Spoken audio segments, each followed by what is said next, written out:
Hi, and thank you for joining me on another episode of the Tech Exec Podcast, where I'll help you create teams worth leading. Because, as always, life's too short to lead mediocre teams. I'm your host, Aviv Ben-Yosef, coach and consultant to tech execs, and today we're up to the penultimate episode of my 8-part series of the traits I use when I have an assessment with new clients. The penultimate part, the one before last, if you're not sure what that means, the 7th episode is going to be about the executive mindset. And this is one of my favorite things to discuss and help people improve at. The executive mindset, as I usually say, is having that positive sort of, you know how people would describe Steve Jobs as having this force field that makes you really believe in something, that gives you the belief that something is possible even if it's hard, that helps you not just instill purpose so you understand where we want to go, which is one of the earlier parts in the series, but also giving you the strength to believe it is possible. And this is the executive mindset. Can you create this atmosphere of everything is possible? And of course, you don't need to be taking it to an extreme. You shouldn't just say yes whenever you're asked to implement something, even if the deadline is absurd or even if it's not technically feasible. But in general, I think that tech people, myself included, we tend to see things as all the different caveats and problems that might arise. So we easily find a lot of issues and things. We can very easily shoot down ideas. But a very good leader is one who can ensure that the team is pushing forward, that has this suspension of disbelief for a bit, because then in those moments we just might realize that there's a way to solve this. There's a possibility. This is something that we can do. So if you feel like your executive mindset is lacking because you still have that reflex that we all developed as senior engineers, because usually when you become senior, it means that you have to become much better at shooting down ideas, at spotting where issues might arise, so you have those buffers, so you handle and manage expectations. Those are important things. But when we're looking at the grander picture, when we're talking about strategy, when we're talking about making things actually happen, a lot of the time we need someone that can push us a bit, that can show us that, yes, this is possible. We just need to figure out how to get there. And if you're not the right person, if usually you're the bummer, you're the person who says, yeah, not possible, going to take too long, we need to hire twice the people, whatever, if that's always your response, you're a bit of a CTNO, not a CTO. I've got a video about that, by the way, and I'm going to link to it in the show notes. If you're watching on YouTube, there's probably going to be a card here also. But the CTNO is the exact opposite of a CTO, of a leader that has healthy executive mindset. To get there, to improve at that, I want you to have this habit of thinking this is possible. First of all, let's assume it's possible. If it were possible, what would have to be the first step? Or the last step. Sometimes we can also work things out backwards. Whatever direction works in your case, I want you to be able to, again, take a second before spitting out the nope and thinking, how can we make this happen? You don't always have to have the answer. Sometimes you just need to be the person in front of your team telling them, I think it's possible. Or what would it take for this to be possible, and helping them just stay with that thought for a second. Again, not automatically have the knee-jerk reaction of nope. How do we do that?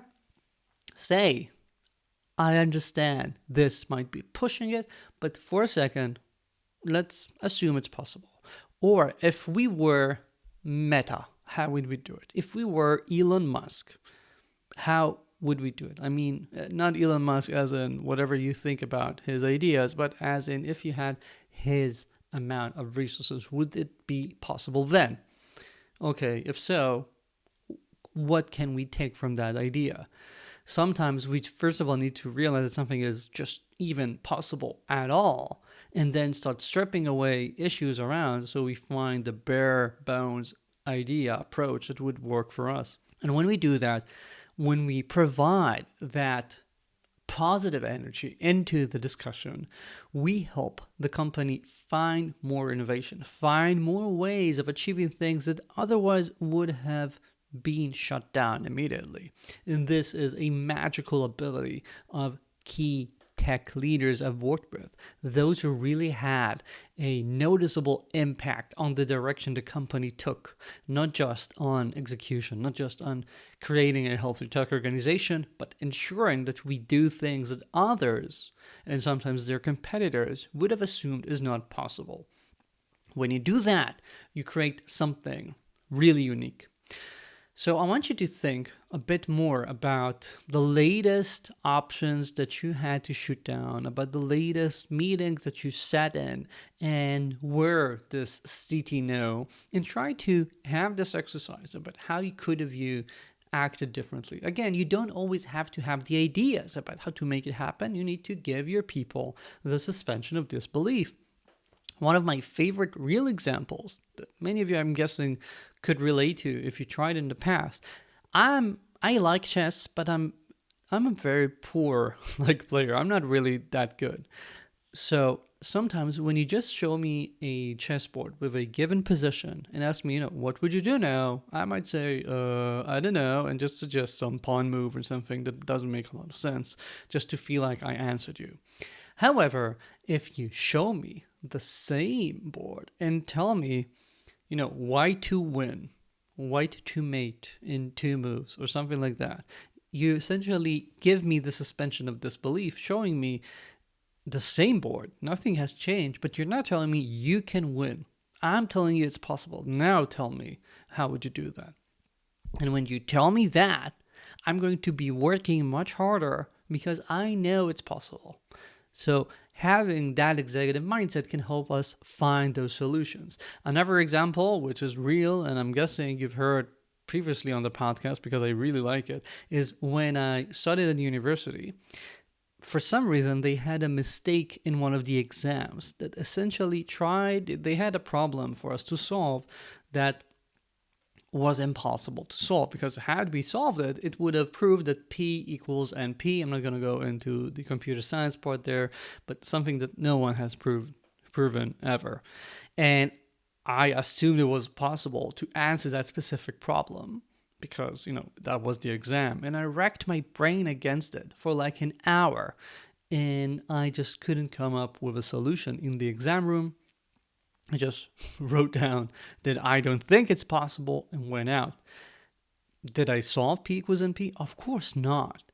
And when I went out and I quickly, was able to look it up, I found a way to show that if I proved this problem, I proved that P equals NP, and then sent that to, to the professor to show them that there's a mistake in the exam. Yes, I'm that sort of a geek. But because I trusted the thing, I actually racked my brain against it for an hour. And if there was any sort of hack to get somewhere closer, I probably would have, I had better chances of coming up with it. And this is exactly what we need a lot of the time, because we need that extra push. We need to not give up immediately. And that's what a good executive mindset can really convey and provide organization. So that's my message to you this week. I'm hoping I'm conveying to you over the ethers of the podcast some executive mindset in thinking how you can improve and become the leader your team deserves. That's it for this week. Thank you for joining me. I hope to see you here next week for the final part of the series. In the meantime, as always, do check out my newsletter if you haven't yet, where you can get every week a bunch of goodies from me, including this podcast and yet some more content. Link in the show notes. See you next week. Ciao.